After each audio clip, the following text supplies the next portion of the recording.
تمہارے آنسو جو تمہاری روح میں اترتے ہیں پر کسی کو دکھائی نہیں دیتے، وہ اللہ پاک دیکھتا ہے۔ وہ تمہاری تکلیف سے بے خبر نہیں، تم نہیں جانتے، لیکن وہ تمہاری حفاظت کیے ہوئے ہے۔ ہر طوفان بربادی لے کر نہیں آتا،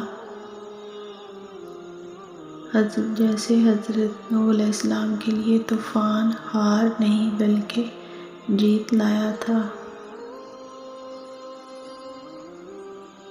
ویسے ہی تمہاری آزمائش تمہاری جیت بن جائے گی۔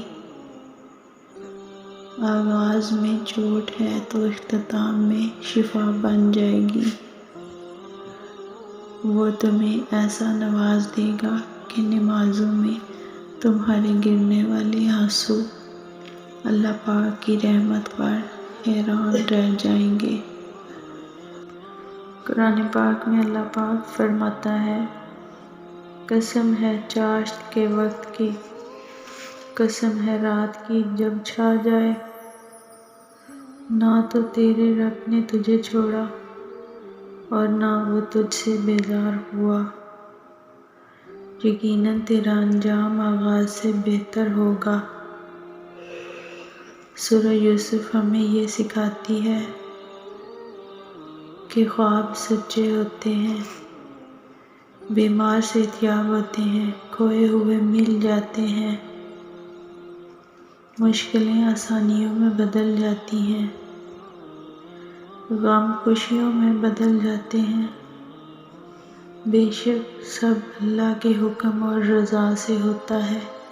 رسول پاک صلی اللہ علیہ وسلم نے فرمایا، بندے کی دعا قبول کی جاتی ہے بشرطے کہ وہ کسی گناہ یا قطع رحمی کی دعا نہ کرے اور جلد بازی سے کام نہ لے۔ عرض کیا گیا، جلد بازی کیا ہے یا رسول اللہ؟ فرمایا، جلد بازی یہ ہے کہ کوئی بندہ کہے، میں نے بہت دعا کی مگر میں دیکھتا ہوں کہ میری کوئی دعا قبول نہیں ہوتی، اور یہ کہہ کر آدمی تھک جائے اور دعا مانگنی چھوڑ دے۔ ہو سکتا ہے اس رمضان تمہاری پسندیدہ دعا پر کن فرمایا جائے، کیا پتہ اللہ تمہارے من پسند شخص کو تمہارے حق میں لکھ کر تمہاری کہانی مکمل کر دے۔ صبر رکھو، اللہ آپ کے دل کی سنتا ہے۔ آپ کو وہی ملے گا جس کے لیے آپ دعا کرتے ہیں، جو آپ کے نصیب میں لکھ دیا گیا ہے۔